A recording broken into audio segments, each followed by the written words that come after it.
Toymadan eriğin mihmanları, toymadan tuvaleme, şuurku toymadı hemmemi göder arzuları, yavşı niyetler aydiyat toymadan kadar mihmanları. Sevgili yıldızıma da annegül orada Jeren durduyum nani, o kadar yaşlanmadı. Şuurku toymadan, şuurku davarevden kutlamakçı. Aşağıyıp yıldızımı annegül orada mereçan bilen maytaşı kıymeti kutluya. Onun şu toymadı, şu davaramadı da mir üstten gelen ediğin komşular, kayıtlar, şükrlenmedi. Şu olu hürmetülen hemmeni de tanışacağı yani. Mir üstten gelen ekli, caniyalı komşular, doğun karınlaşlar, karad hemmeni de gelir. Ediğin doğun yaşlamadı kutlasanız, o vardı kulağını da aydıp verseler başına. Şun, bir neçe gün beri tuğulumetin toyun gidip durdu. Yürekten bir de megeniyet tebebi, sen toyunu katıkayan karıştık. Sana dönün, balıcıklığın baktın ortun. Toyuloştun. Baktığından baktıloştun. Gelinin sen hizmetinde ortun. Balalan Meretcan. Özünüzden köpülüp, uzak suyucu dövran turup, mehriban eçen canın hizmetinde olmanızı kiyinizdenim. Hem dilek ediyen, hem arzu ediyen, hem memel izleyen. Şunku toyunu bir neçe gün beri Cerencan. Esası toyun hizmetkarları Gülşatcan, Maral Durdiva hem Bayış Saparov. Dağlar da şeyine gerek. Şoň üçin şolary ähliňiziň adynydan Cerencan'ın adından etek Ceren'in öýdem aýtar. Äli hotarlaryň adından köp baýşan, köp sagortun aýdýar. Huda aýdan gaýsyn. Döwletiňiz artsyn. Görjekleriniz gowart siziň toýuňyzda şuň äli hemmemizin hizmet etmegimizi tüýsüründen arzu edýän Cerencan ömrüňizi okurtun. Agtyjak toýuňda da hemmemizi üşüp şuň äli toyda oturmak hemmemizden netip ettin. Toyun olsa tanır dönünce. Ara ödünün bir de mi gülüp durdun? Tamam canım. Kadar olup gördüm. Allah'can, senin toyda olacağı hürmet ederim. Ennende mi? Zalıqaçılıktan zavallı beşli. Bayot narodna artistka Turkmenistana Gülşat Kurdova va. Zalıqay! Anne uçakta tavasına gel. Спасибо. Hemmemi tadı geliyor.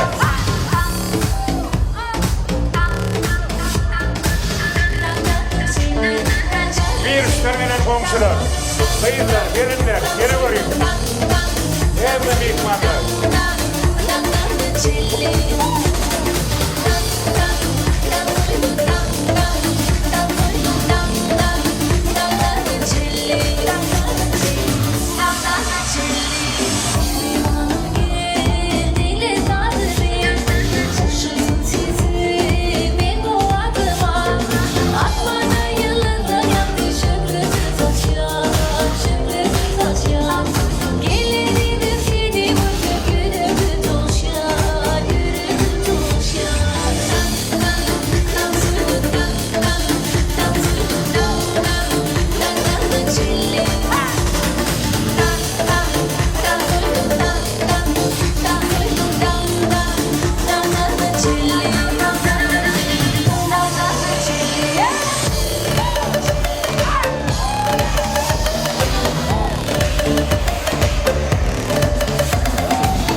İnce kanlı bozu boyar, seni yani